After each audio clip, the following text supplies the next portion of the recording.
Magandang araw! So, ito na naman tayo kabayan para mag-update ko ano yung ginawa ko sa araw na to. So, syempre, maagang gumising ang konyang at naglinis na ng aking sarili. Normal kong trabaho ay magpunta ng banyo sa umaga kasi mauuna akong gumamit ng banyo. Kasi yung mga amo ko, pagkagising nila, nakababad na yan sa banyo. Dalawa yung banyo namin, tapos lahat yan ay fully book. So, syempre, tayo, kailangan mag-adjust. 5:45 talaga yung bangon ko dito sa Hong Kong. So, hanggang 6 o'clock, gagamitin ko yung toilet. Pagdating ng 6 o'clock, kanila na ang toilet kasi sila ay maghahanda naman para sa kanilang pagpasok. So, tatlo sila. Meron akong among, lalaki, may babae, yung asawa, at yung kanilang anak. So, dito nga ay sinimulan ko na maglinis. So, dito guys, after na umalis ng amo ko, isimulan kong ligpitin yung mga naiwan nilang kalat sa lamesa, sa kusina. Then, liligpitin ko yung kanilang kwarto. 2 kwarto, plus yung akin, bali 3. And then, magbabacuum ako at magmamap. So, after nun, saka ko gagawin yung aking mga gagawin para sa sarili ko. Katulad nito, may binigay sa akin ng amo ko na mga old clothes ng aking alaga. So, excited na naman tayo. So, ayan, tayo ay mag-haul ng mga old clothes. Ayan guys, pakita ko sa inyo. Ang gaganda, diba? Yung mga pinaglumaan ng alaga ko. Pero yan ay mga branded. At napakadalang naman yung isuot. Meron lang siya mga paboritong suot. Katulad nitong red na to. Meron siyang picture sa akin ng ganito na sila nung alaga naming pusa. So, dati hindi ko hiningi yung mga old clothes ng alaga ko kasi nahiya ako. Tapos nakikita ko pinapamigay lang ng amo ko. Tapos, minsan pinapatapon. So, sabi ko, okay na lang.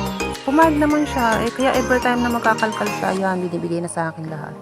So, yan, nakita nyo naman, ang gaganda ng damit ng alaga ko. Yung iba talaga niyan, siguro mga 5 beses niya lang naisuot. Ito sa amo ko naman to, yung mga pinaglumaan niya. So, yan, kukunin ko rin yan kasi maganda naman. May tatak pa yan. Mga Esprit, yung mga Adidas, ang tatak ng damit ng amo ko, tsaka ng alaga ko. Mahilig sila sa mga ganong brand. So, ayan, ito, wala namang brand yan. Pero ang cute naman, di ba? Bagay yan doon sa pamangking kong dalaga. So, ayan pa. Kasi meron akong mga maliliit na mga pamangkin na babae. So, yun, swerte niya kasi siya ang makakasambot ito. Shoutout nga pala sa aking pamangkin na si Amber Colette, Amber Rita. So, yun. Ang pamangkin na yun ay vlogger din. So, yan na nga guys, pandalas ako ng pagbibideo kasi nga, after nito ay mamamalingki pa ako. Then, magluluto pa ako ng lunch ng amo ko na idadaling ko sa kanyang opisina. So, ito ang ganda dito guys, oh. Diba? Yan, jumpsuit. Isa, jump short. Yan, jumpsuit yan guys, pang sexy. Kung ako lang maliit, pwede sa akin to eh. Kaso mo, hindi ka, ayan, oh, sa alaga ko yan. O, formal na slacks. Tapos ito, yan, yung mga Adidas, ang mga niya, ang mga leggings niya, yung mga mga tawag dyan, jogging pants. Ayan, ang gaganda, diba? Nakakatuwa lang. Ay, Adidas na naman, o, diba? O, yan ba itatapon mo? Sayang naman, diba, guys? O, ito pa, pang formal, pwedeng pang simba ng pamangkin ko. Ayan, at meron pa siyang bonnet. Ayan, Adidas na naman jacket. O, mahilig silang mamasyal. O, so, pag sila nagpunta ng Baguio, pwede nilang gamitin yan. O, pag uwi sila ng Tarlac. Ayan pa, diba? Ang gaganda talaga. Ayan, malaki. O, pwede yan sa pamangkin ko dalaga. Ito rin. Yan, yung mga loose, pwede yan sa dalagita. Pero yung maliit, doon mapupunta yan sa pamangkin ko. Vlogger. Vlogger din katulad ko. So, ito yung second batch. Ito na may bibigay ko sa aking friend na may family na nasa Baguio. So, ayan, yung makakapal na hindi naman magagamit sa amin sa Cavite. Bibigay ko lang sa friend ko na, tiga, Upland, katulad niyan, oh. Diba? Ang aking friend ay kontuwa nung binigay ko yan sa kanya. Sabi ko, kahit pambahay gamitin, pwede naman. Sabi niya, hindi daw pambahay yan at yan ay mga panlakad na para sa kanila. So, yan, katulad niya, mayroon pang raincoat. At ito naman, oh, mga long sleeves. Kasi yung long sleeve, hindi naman magagamit sa amin sa Cavite kasi mainit naman sa amin. So, ayan. Binigay ko na rin yung mga medyo malaking mga shorts katulad nito, mga skirt ng amo ko. Yan, no? Makakapal yan masyado eh, kaya hindi namin magagamit yan. So, ayan. Diba, ang dami binigay sa akin ng amo ko. Nakakatawa lang, guys, diba? Kung itatapon ko, sayang naman, no?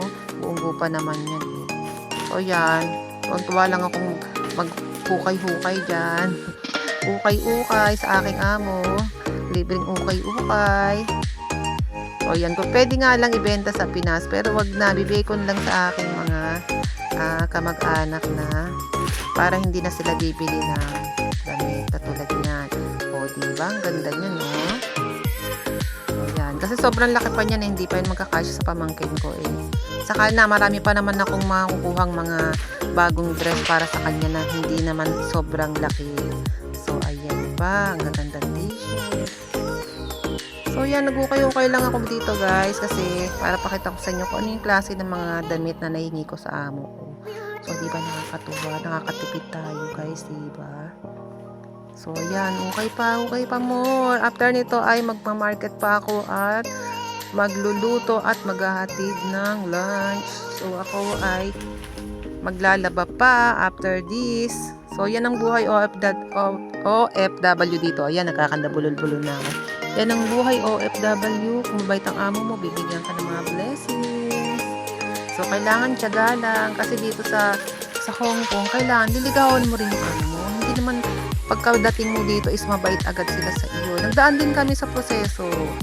So, yun lang guys. See you in my next vlog. Bye-bye!